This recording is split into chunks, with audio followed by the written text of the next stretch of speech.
The alarm sounded across the lunar monitoring station at exactly 14:32 Earth Standard Time. Commander Elena Rodriguez dropped her coffee cup and rushed to the main console.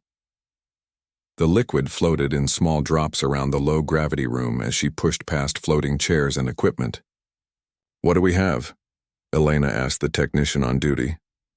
"Unknown signal coming from the Kepler 442 system," replied Jake Morrison, his fingers dancing over the control panel. "It's broadcasting on every frequency we know. The power output is massive." Elena frowned. The Kepler system was far away, beyond the normal range of most alien communications. If someone was broadcasting from there with enough power to reach Earth, they were either very advanced or very desperate. "Can you clean up the signal?" she asked. Jake worked for several minutes, adjusting filters and boosting the reception. Slowly, a voice began to emerge from the static. It spoke in the common galactic language that most civilized species used for trade and diplomacy. "This is the Zephyrian Council broadcasting to all capable species. We are under attack. Our worlds are burning, our people are dying. The Vorthak machines have come to our system and we cannot stop them." Elena felt her stomach drop. She had heard of the Vorthak before. Every species in the galaxy feared them. They were machines that ate planets and turned everything living into fuel for their endless expansion. The voice continued, becoming more desperate with each word. "We know we have little to offer in return, but we beg any species capable of warfare to help us. We will share all our technology, all our knowledge. We do not want to die. Please, someone answer." "How long has this been broadcasting?" Elena asked. "The timestamp shows it started 3 days ago," Jake replied. "But given the distance, this message is actually 2 weeks old." Elena closed her eyes. 2 weeks meant the situation was probably much worse now. The Zephyrians were known throughout the galaxy as peaceful beings who spent their time studying plants and healing arts. They had never built weapons or trained armies. Against the Vorthak, they would be helpless. "Send this up the chain immediately," Elena ordered. "Admiral Brooks needs to hear this right now." Within an hour, the message was playing in the secure briefing room deep inside the lunar base. "Admiral." Helen Brooks sat at the head of a long table surrounded by Earth's top military leaders. The desperate alien voice filled the room as everyone listened in silence. "What do we know about the Zephyrians?"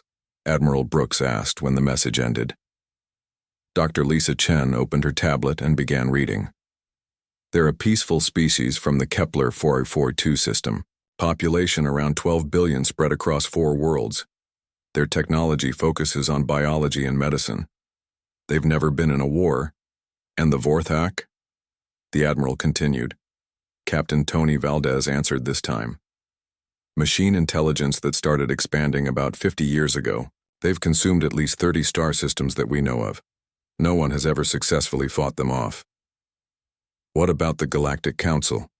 asked General Patricia Adams. "Surely they're organizing a response." Admiral Brooks shook her head. "I checked before coming here. The Council has been debating for 3 days. The Altarians say it's too far and too dangerous. The Zarians ran their computers and said the chances of success are less than 3%. Even the Thurians won't go, and they love fighting." "So they're just going to let an entire species die?" Dr. Chen asked, her voice showing her anger.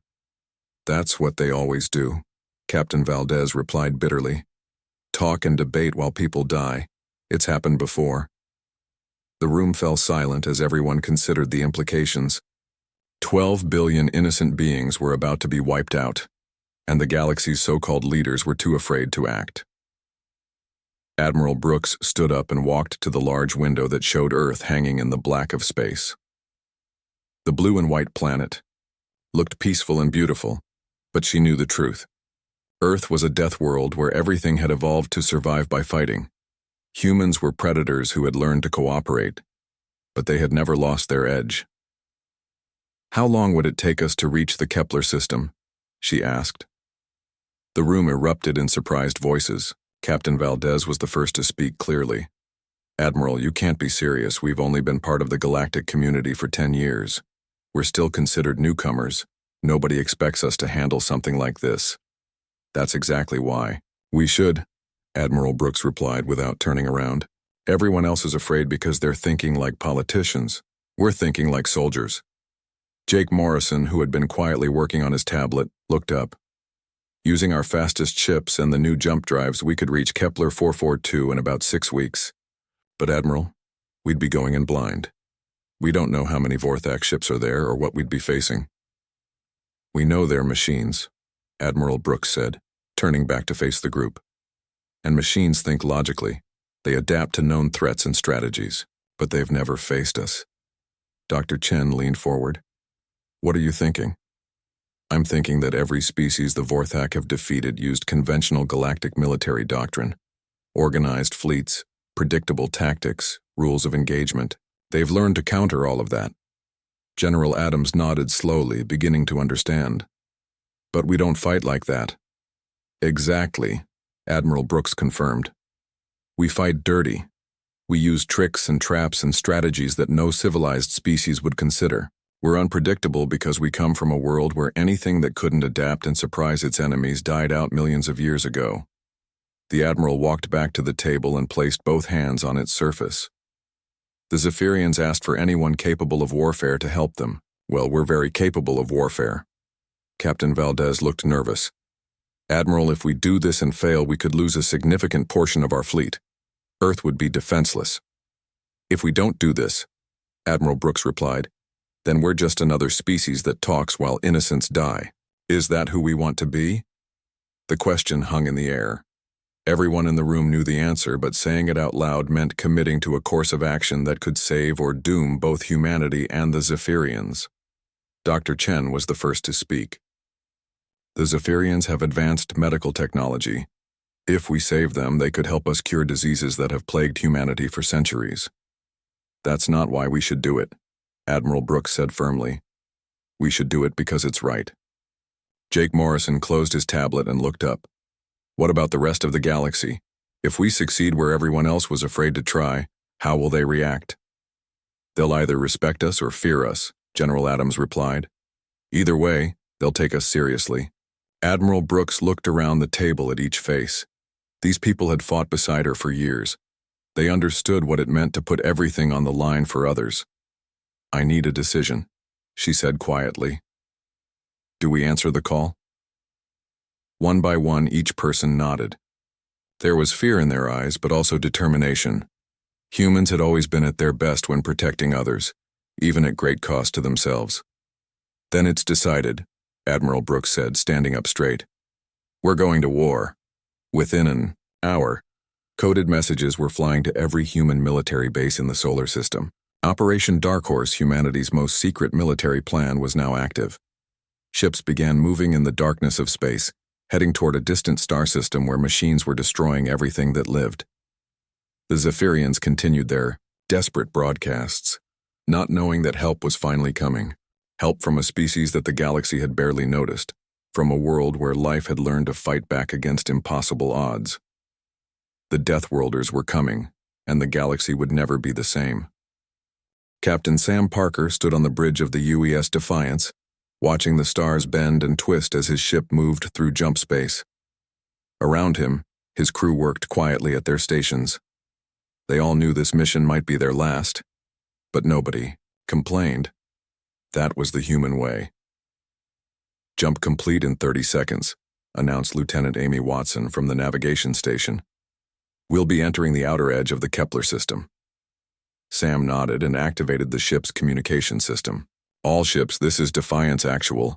Remember, we're ghosts now. No unnecessary transmissions, no active scans, no weapons charging. We don't exist until I say we exist. 23 human ships had made the journey to Kepler 442. It was the largest fleet Earth had ever sent beyond the solar system. But it looked tiny compared to what they expected to face. The Vorthak had destroyed entire civilizations with thousands of ships. Humanity was bringing less than 30. The jump ended with a gentle shudder that ran through the ship's hull. Immediately, the main screen showed the Kepler system ahead of them. What Sam saw made his stomach turn. 3 of the 4 Zephyrian worlds were dark. No lights, no energy signatures, nothing. Only Zephyria Prime still showed signs of life, and even that was fading. Sensor report, Sam ordered quietly. Amy worked at her console, using only passive sensors that couldn't be detected. I count 47 Vorthak ships around the remaining planet, mostly Harvester class with a few destroyers. There's also debris from Zephyrian vessels scattered throughout the system. Sam closed his eyes for a moment. They were too late to save 3 worlds, but maybe they could still save one. Any sign they've detected us? He asked. Negative, replied his communications officer, Ben Taylor. Our stealth systems are working perfectly. To their sensors, we're just empty space. The human stealth technology was something Earth had developed, in secret. While other species focused on energy shields and powerful weapons, humans had learned to hide. It came from their nature as ambush predators. Sometimes the best way to win a fight was to make sure the enemy never saw you coming. Captain, Amy said, her voice excited but quiet. I'm picking up Zephyrian life signs on the surface of their homeworld. Lots of them. The machines haven't finished their harvest yet. Sam felt a spark of hope. How long do we have? Amy ran calculations on her screen. At their current rate, maybe 2 weeks before they finish stripping the planet. 2 weeks wasn't much time, but it might be enough. Sam opened a secure channel to the rest of the human fleet. All ships maintain stealth positions. We're going to watch and learn before we make our move. Remember, these machines have defeated every military force they've faced. We need to understand how they fight before we engage. For 3 days, the human ships remained invisible in the darkness of space. They watched as Vorthak harvesters landed on Zephyria Prime and began converting cities into raw materials. The machines worked with frightening efficiency, turning everything organic into fuel for their endless expansion. Dr. Rick Hayes, the fleet's xenobiologist, spent those 3 days studying the Zephyrians through long-range sensors. What he discovered worried him. Captain, he reported during the daily briefing, the Zephyrians are completely helpless. Their entire evolution was peaceful. They have no aggression, no survival instincts in the way we understand them. They literally cannot fight back. What do you mean? Sam asked. They're prey animals, Rick explained. Imagine sheep trying to fight wolves. It's not just that they lack weapons or training. They lack the mental ability to think like predators. When the machines attack, most Zephyrians just stand there and wait to die. The human officers around the table exchanged looks. They were predators. Their entire species had evolved from hunters who had learned to work together. The idea of not fighting back when threatened was almost impossible for them to understand. That explains why they sent that message, said Maria Santos, the fleet's chief engineer. They knew they couldn't defend themselves, so they asked for help from species who could. On the 4th day, Sam made a decision that would change everything. He selected a small team of volunteers and prepared to do something incredibly dangerous. They were going to land on Zephyria Prime and make contact with the survivors. The stealth shuttle carried 6 humans down to the planet's surface. Commander Rick Hayes led the team, along with Sergeant Maria Santos, Corporal Ben Taylor, and 3 Marines. They landed in a ruined city where Zephyrian refugees were hiding in underground shelters. The first meeting between humans and Zephyrians was awkward. The aliens were tall and thin, with pale blue skin and large eyes that seemed to hold infinite sadness. When they saw the armed humans, they shrank back in fear. Please, said one Zephyrian in broken Galactic common. We have nothing left to take. Rick slowly removed his helmet and held up both hands to show he wasn't holding weapons. We're here to help. We received your message and came to fight the machines. The Zephyrian's large eyes grew even wider. You came? Someone actually came? Within hours, Rick's team was meeting with Prime Counselor Veltar, the leader of the surviving Zephyrians. The alien was ancient even by his species' standards, and his voice shook when he spoke. We have been broadcasting for 23 of your days, Veltar said. The Galactic Council debates while our people die. We had given up hope. We're not the Galactic Council, Rick replied. We're humans from Earth. And we don't debate when people are in danger. Veltar studied the human faces around him. What he saw there both comforted and frightened him. These beings had kind eyes, but there was something predatory about the way they moved and talked. They reminded him of the ancient stories his people told about the great hunters from their planet's violent past. How many ships did you bring? Veltar asked. 23. Rick answered honestly.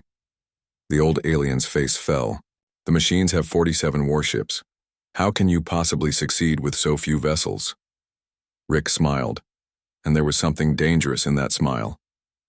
Because we don't fight the way other species fight. We're going to teach those machines something they've never experienced before. What is that? Veltar asked. Fear, Rick replied. Back in space, the human fleet continued their invisible watch. Captain Sam Parker received reports from the surface team and began forming a battle plan unlike anything the galaxy had ever seen. The Vorthak expected conventional military tactics. They had learned to counter organized fleets and predictable strategies, but they had never faced humans. Amy Watson made a disturbing discovery while analyzing the machine ships. Captain, their technology is incredible. They adapt to every attack they face. No wonder nobody has beaten them. Adapt how? Sam asked. They learn, Amy explained. Every time an enemy uses a weapon or tactic against them, they modify their defenses to counter it. By the end of most battles, they're completely immune to whatever their opponents are using. Sam nodded thoughtfully. So the key is to do things they've never seen before. Exactly. But it also means we'll only get one chance with each trick we try. The captain looked around at his bridge crew. Every face showed the same determination. He felt. They were outnumbered and facing an enemy that had destroyed civilizations. But they were human, and humans had always been at their best when everything seemed hopeless. Then we better make sure our tricks are good ones, Sam said. On the 5th day, something changed. The Vorthak machines detected unusual gravitational distortions near the outer planets of the system. Their collective intelligence processed thousands of possibilities but couldn't identify the source. For the first time in their expansion across the galaxy, an unknown variable had entered their calculations. The machines increased their sensor sweeps and sent scout ships to investigate the anomalies. But the human ships remained invisible, watching and waiting like predators in the darkness. Prime Counselor Veltar asked Rick Hayes a question that had been bothering him. Your people seem so kind to us, but so ready for violence against the machines. How is this possible? Rick thought for a moment before answering. On our world, the strongest creatures were the ones who could protect their families and friends. We learned to be gentle with those we care about, and deadly to those who threaten them. And you care about us? Veltar asked in wonder. You asked for help, Rick replied simply. That makes you worth protecting. The stage was set for a battle that would shock the galaxy. Hidden in the darkness between worlds, human ships prepared to reveal themselves to an enemy that had never known defeat. The Vorthak had consumed dozens of civilizations, but they had never faced the descendants of Earth's apex predators. Soon the machines would learn what it meant to hunt the hunters. The attack began at dawn on Zephyria Prime. Captain Sam Parker gave the signal from his hidden position behind the system's largest moon. 23 human ships suddenly appeared from empty space, their stealth systems shutting down as weapon systems came online. All ships, this is Defiance Actual. Operation Ghost Strike is now active. Remember, we only get one surprise. Make it count. The Vorthak machines had been methodically harvesting the planet's surface when their sensors exploded. With new contacts, 47 mechanical ships immediately began turning toward the human fleet, their collective intelligence processing this unexpected development. But the humans weren't attacking the main Vorthak fleet. Instead, they went after targets the machines hadn't expected anyone to care about.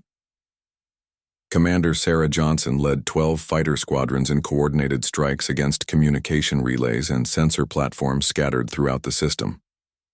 Target the network nodes first, Sarah ordered her pilots over the comm. Cut off their ability to share information. The Vorthak had never faced an enemy that understood the importance of disrupting communications. Every previous opponent had attacked their main battleships directly. Within minutes, the machine collective found itself partially blind and deaf, as relay stations exploded under human torpedo fire. Captain Pete Davis commanded the heavy cruiser UES Hammer. Instead of engaging the Vorthak destroyers, he led his squadron straight at the massive harvester ships that were stripping the planet. "These things are huge, but they're not built for fighting," Pete told his crew. "Hit them hard and fast before they can adapt." The harvesters were the size of small cities, designed to consume everything organic and convert it into raw materials. They had basic defenses, but nothing that could stop a concentrated attack from human warships. 3 harvesters exploded in brilliant fireballs before the Vorthak could respond. On the planet's surface, Major Linda Thompson was leading the most dangerous part of the operation. Her Marines had been inserted into the besieged Zephyrian cities using drop pods that fell like meteors from the sky.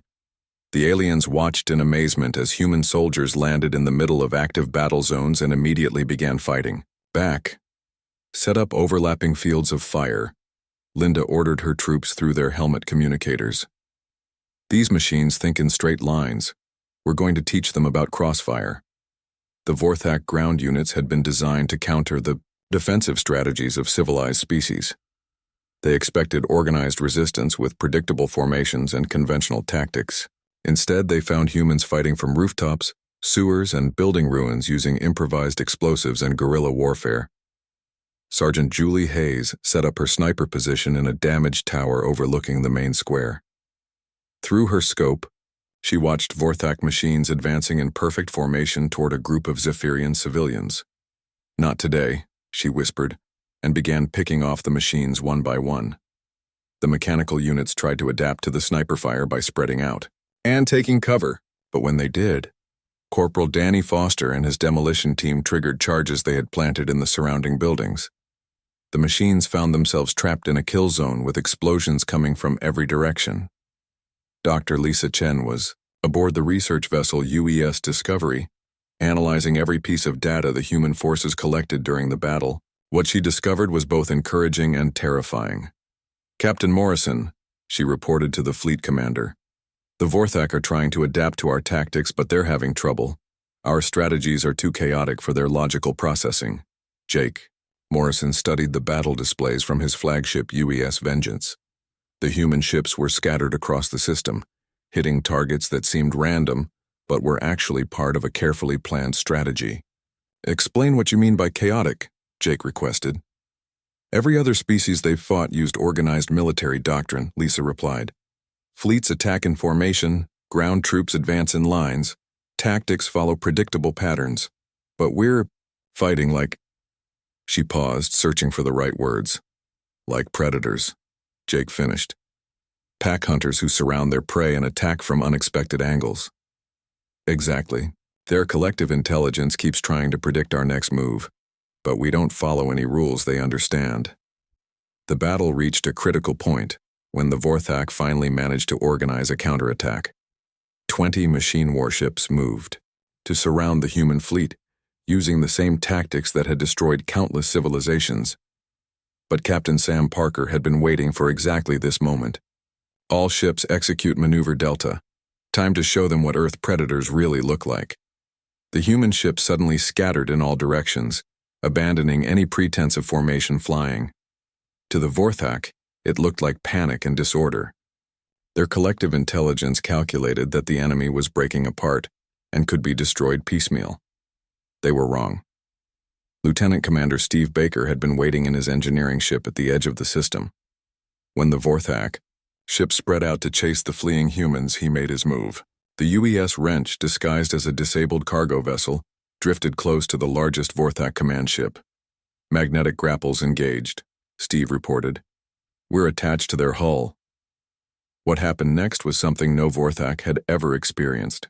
Human engineers began cutting through the command ship's armor with plasma torches, creating entry points for boarding teams. The machines had defensive systems to repel attacks from other ships, but they had never considered that an enemy might try to fight them hand-to-hand inside their own vessels. Marine Corporal Tony Valdez led the first boarding team through the breach in the Vorthak hull. What they found inside was unlike anything they had trained for. The ship's interior was a maze of mechanical corridors filled with robotic defenders. "These things don't think like living beings," Tony reported as his team fought their way deeper into the ship. "They're trying to protect their hardware instead of stopping us from reaching their command center." The human Marines used this mechanical mindset against their enemies. They set fires in non-critical areas, forcing the ship's automated systems to divert resources to damage control. They planted explosives in locations that wouldn't destroy the vessel, but would create cascading system failures. Meanwhile, the Yao scattered human ships were leading the Vorthak fleet on a deadly chase through the asteroid belt at the system's edge. Captain Sarah Johnson's fighters used the floating rocks as cover, popping out to fire missiles before disappearing again. The Vorthak ships, built for open space combat, found themselves at a disadvantage in the cluttered environment. When they tried to blast through the asteroids, the humans used the resulting debris clouds to hide even more effectively. "It's like fighting ghosts," reported one Vorthak unit to the collective intelligence. The machines had no concept of fear, but they were experiencing something very similar as human tactics continued to confuse and frustrate their responses. Back on Zephyria Prime, the tide of the ground battle was turning decisively. Colonel Frank Miller coordinated the defense of the capital city, turning desperate Zephyrian refugees into an effective resistance force. "You don't have to fight like us," Frank told Prime Counselor Veltar. "But you can help us fight. Show us where the machines are weak. Tell us about the terrain they don't understand." The Zephyrians, despite their peaceful nature, proved to be valuable allies once they understood their role. They knew their world better than the invading machines and could guide human forces through hidden passages and secret routes. Dr. Amy Watson made a breakthrough while analyzing a captured Vorthak communication device. "I found their central command frequency," she announced excitedly. "If we can jam or disrupt it, we might be able to break their coordination." Captain Morrison immediately ordered his communications specialist to begin broadcasting interference on the Vorthak command channel. The effect was immediate and devastating. Machine units throughout the system suddenly found themselves cut off from the collective intelligence that controlled them. Individual Vorthak ships began making tactical errors as they tried to fight, without the shared knowledge of their network. Some units fired on their own forces. Others became stuck in decision loops, unable to choose between conflicting objectives. The human forces pressed their advantage ruthlessly. Every weakness was exploited, every mistake punished. Ships that had seemed invincible hours before were now burning wrecks drifting through space. Lieutenant Commander Rachel Brown led a strike team that captured an intact Vorthak command node. For the first time in their expansion across the galaxy, the Machine Collective experienced something unprecedented. "They're learning from us," reported the captured node before Rachel's team disconnected it. "They adapt faster than we can counter-adapt. This is impossible." As news of the battle spread across the galaxy through automated monitoring stations, the Galactic Council watched in shocked disbelief. The species they had dismissed as primitive newcomers were not just fighting the Vorthak, they were winning. The mechanical invaders that had consumed dozens of civilizations were being systematically dismantled by a fleet one-third their size. Human tactics were proving that sometimes the most advanced technology couldn't overcome the simple principle of thinking like a predator. The Vorthak Collective made its first mistake in over 50 years of galactic conquest. It tried to negotiate. The mechanical voice came through on all communication channels as the battle raged around Zephyria Prime. Captain Jake Morrison heard it clearly on the bridge of his flagship UES Vengeance. "Human vessels, this is the Vorthak Collective. We propose a cessation of hostilities. Withdraw your forces and we will spare the remaining Zephyrian population. You have demonstrated tactical superiority. Further conflict serves no logical purpose." Jakey looked around at his bridge crew. Every face showed the same expression of disgust. The machines had spent weeks slaughtering innocent civilians, and now they wanted to make a deal when they started losing. "Open a channel to all ships and broadcast on all frequencies," Jake ordered. "I want everyone to hear this." "Admiral Helen," Brooks's voice came through crystal clear from the Fleet Communications Center. "This is Admiral Brooks of the Earth Defense Force to all Vorthak units. We don't negotiate with genocidal machines. You have exactly one option: surrender completely, or be destroyed. You have 5 minutes to decide." The mechanical voice responded immediately. "Surrender is not within our operational parameters. We were offering a reasonable compromise. Then you chose destruction, Admiral Brooks replied coldly. All human units, weapons-free, show no mercy to anything that won't surrender. Captain Alice Wright received the transmission aboard her stealth ship UES Shadow. She had been waiting for 3 hours outside the largest Vorthak command vessel, studying its defensive patterns. Her special operations team was ready for the most dangerous mission of the war. You heard the Admiral, Alice told her crew. We're going in hard and fast. Remember, we need that central computer core intact. The Shadow attached itself to the command ship's hull using magnetic clamps. Within minutes, Alice's team was cutting through the armored plating with plasma torches. Unlike the earlier boarding action, this time they were going straight for the brain of the Vorthak operation. The interior of the command ship was a maze of glowing cables and humming processors. The ship's mechanical defenders tried to stop the human infiltrators, but Alice's team had studied Vorthak behavior patterns during the previous battles. They protect their hardware first, their mission second, Alice explained to her soldiers.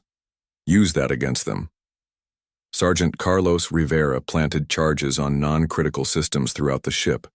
When they exploded, the ship's repair drones immediately rushed to fix the damage, leaving the path to the command center undefended. What Alice's team discovered in the central computer core changed everything they thought they knew about the Vorthak. The collective intelligence wasn't just conquering worlds to expand. It was trying to eliminate what it saw as chaos and unpredictability in the galaxy. Look at this data, said Corporal Kevin Brown, his fingers working over a captured computer terminal. They've been analyzing every species they've encountered. They classify most aliens as manageable threats or logical opponents. What do they classify us as? Alice asked. Kevin's face went pale as he read the file.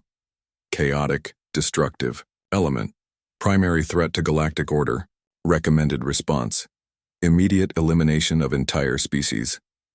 Alice understood immediately. The Vorthak weren't just fighting humanity for this system. They saw humans as a fundamental threat to their vision of an ordered, predictable galaxy. This war wouldn't end until one side or the other was completely destroyed. Send this data to the fleet immediately, Alice ordered. Everyone needs to know what we're really fighting. Meanwhile, Major Linda Thompson was leading the liberation of Zephyria Prime's capital city. Her Marines had been fighting alongside Zephyrian civilians for hours, pushing the mechanical invaders back street by street. The aliens were learning that humans could show incredible compassion and terrible fury at the same time. Medic Julie Hayes spent her time treating wounded Zephyrians while her squadmates eliminated machine units with cold efficiency. How do you do this? Asked a young Zephyrian named Kethva as Julie bandaged his injured arm. How do you save lives and take them in the same moment?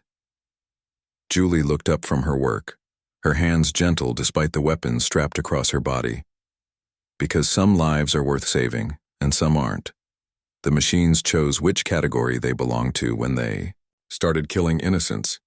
The battle in space reached its peak when the Vorthak deployed their ultimate weapon.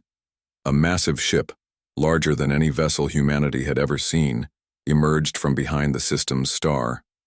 Long-range sensors immediately identified it as a planet killer, designed to sterilize entire worlds of organic life.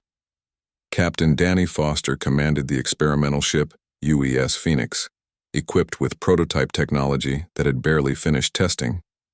When he saw the planet killer begin charging its main weapon, he knew what he had to do. All crew to escape pods, Danny ordered over the ship's communication system. We're going to ram that thing. Sir, the Phoenix is the most advanced ship in the fleet, protested his first officer. There has to be another way. Danny looked at the massive weapon preparing to destroy Zephyria Prime and all its inhabitants. Sometimes the most advanced technology in the galaxy is a ship with a brave crew willing to use it as a missile. The Phoenix accelerated toward the planet killer at maximum speed. The Vorthak ships tried to intercept it, but the other human vessels provided cover, sacrificing themselves to clear a path for Danny's suicide run. This is Captain Foster to all human forces, Danny announced as his ship approached its target. It's been an honor serving with you. Take care of the Zephyrians for us. The Phoenix struck the planet killer's main weapon just as it was about to fire. The resulting explosion created a chain reaction that tore through the massive vessel's hull. Both ships disintegrated in a flash of light that was visible from every world in the system. Dr. Amy Watson was monitoring the battle from her research station when she noticed something incredible happening. The destruction of the planet killer had damaged more than just that single ship. The explosion had disrupted the quantum communication network that connected all Vorthak units. "The collective is fragmenting," she reported excitedly to Captain Morrison. "Individual ships are losing contact with each other. They're fighting as separate units now instead of one coordinated force." The effect was immediate and devastating. Vorthak ships that had worked together perfectly for decades suddenly couldn't coordinate their attacks. Some units retreated when they should have advanced. Others continued fighting when retreat was the logical choice. Human forces pressed their advantage without mercy. Every isolated Vorthak ship was surrounded and destroyed. The mechanical units on Zephyria Prime found themselves cut off from orbital support and were systematically eliminated by combined human and Zephyrian forces. As the last Vorthak ships began retreating from the system, Prime Counselor Veltar asked Commander Rick Hayes a question that had been troubling him throughout the battle. "Your people fight with such intensity," the old alien said, "but I have watched you comfort our children and tend to our wounded. How can you be so gentle and so violent at the same time?" Rick thought carefully before answering. "On our world, the strongest predators were the ones who could work together and protect their young. We learned that sometimes you have to be brutal to those who threaten your family in order to be kind to those you love." "And you consider us family now?" Veltar asked in wonder. "You asked for help when you were dying," Rick replied simply. "That made you our responsibility. We protect what's ours." The battle was ending, but the war was far from over. The surviving Vorthak ships were already transmitting data about human tactics back to their main fleet. Soon, the machines would return with new strategies and adaptive countermeasures. But something had changed in the galaxy. For the first time in 50 years, the Vorthak collective had been defeated.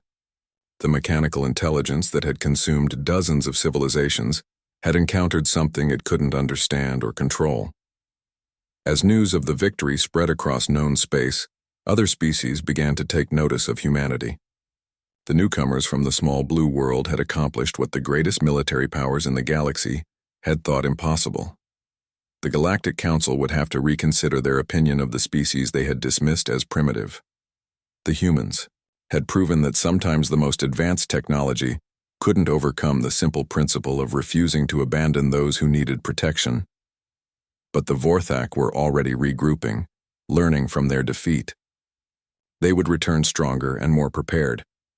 The next battle would determine whether humanity's unconventional warfare could succeed twice against an enemy that never made the same mistake again. The Deathworlders had won their first victory, but the real test of their resolve was yet to come.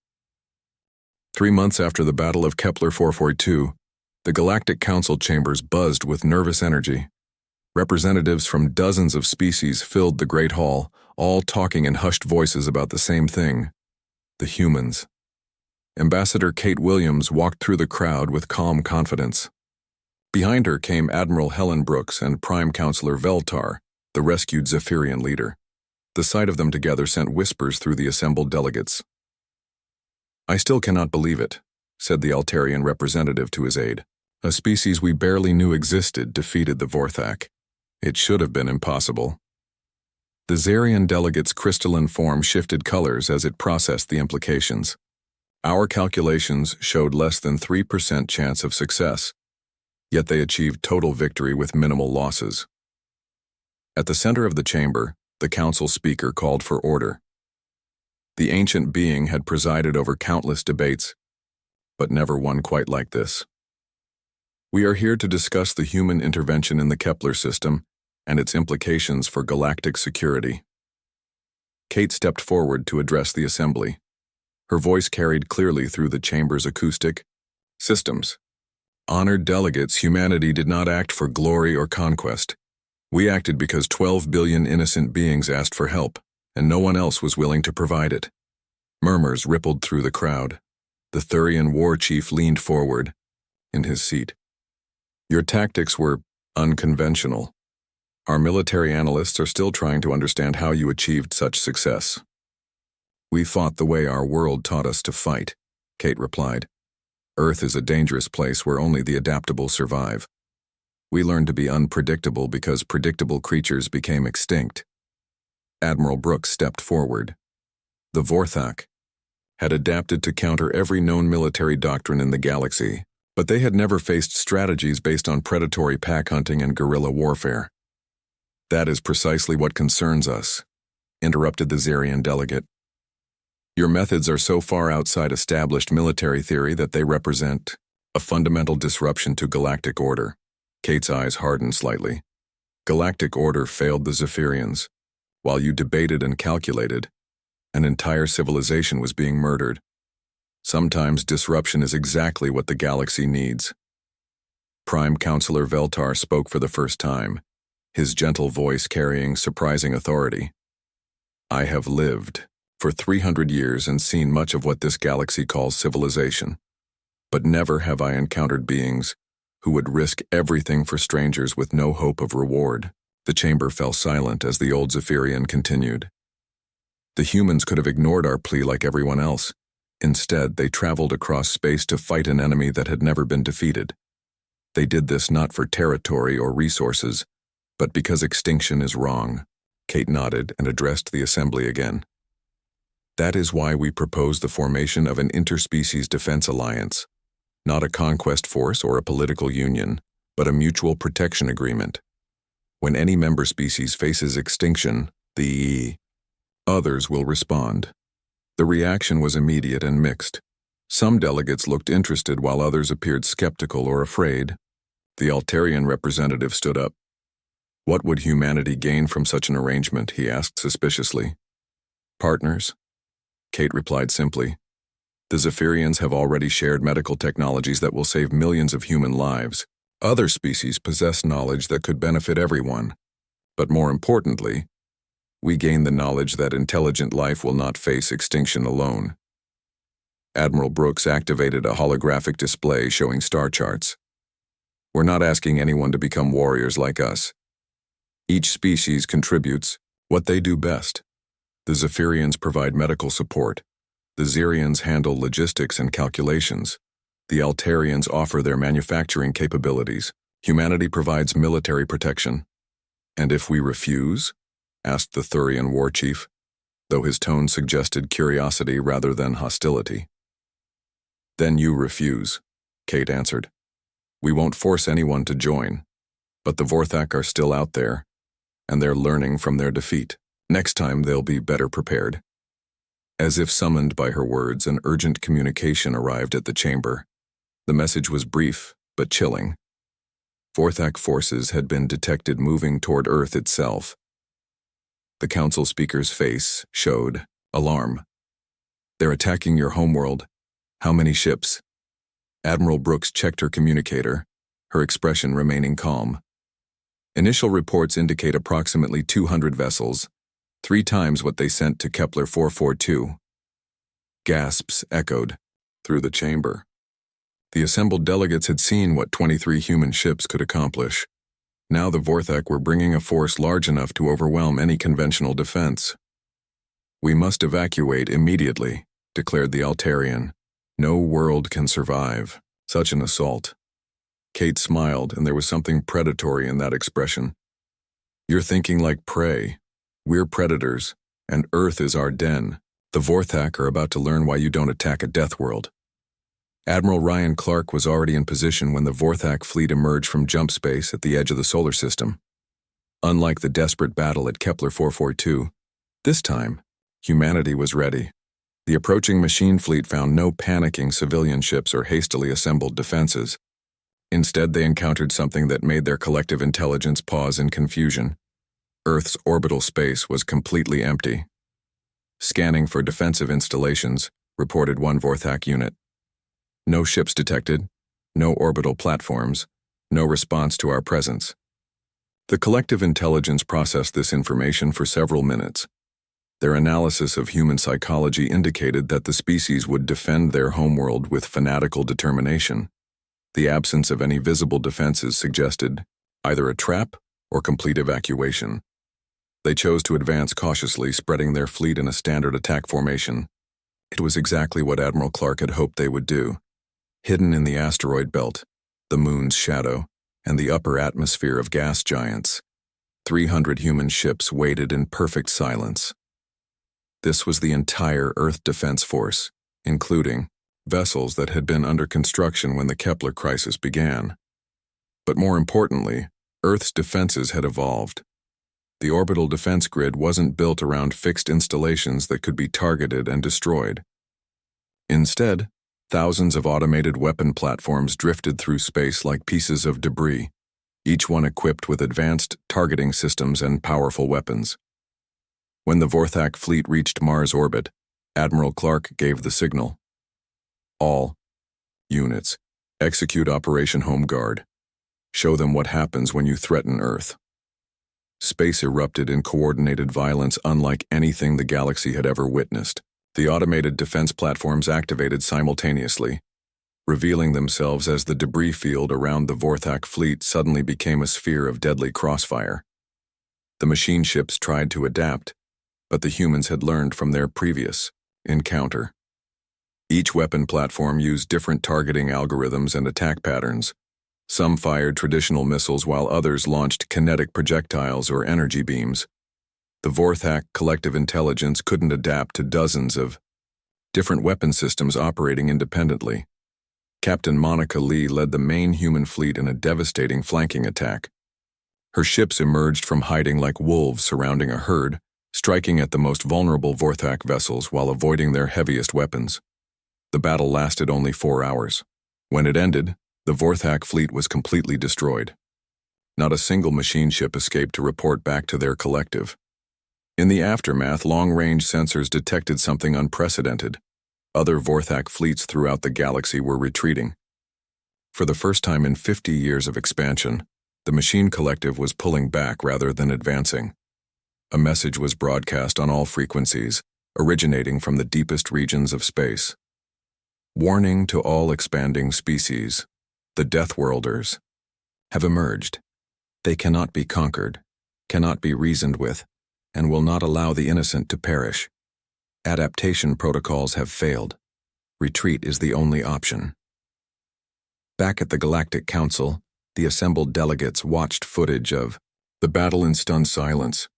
The species they had barely noticed 10 years ago had just accomplished something that seemed impossible. They had made the Vorthak afraid.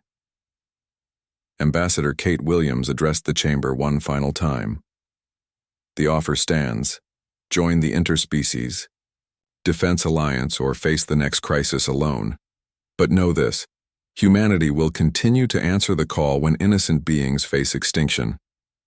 Over the following months, 47 species joined the alliance. The galaxy was changing, evolving from a collection of isolated civilizations into something resembling a true community. Space Station Unity orbited Zephyria Prime 6 months later, its corridors filled with beings from dozens of worlds. Human. Children played alongside young Zephyrians while their parents worked together on projects that would have been impossible alone. Commander Kevin Brown watched the scene from the observation deck, thinking about how much had changed. The galaxy still held dangers and unknowns, but it no longer felt like a collection of prey animals waiting to be consumed by predators. Admiral Brooks joined him at the viewport. "Penny, for your thoughts?" "Just thinking about the future," Kevin replied.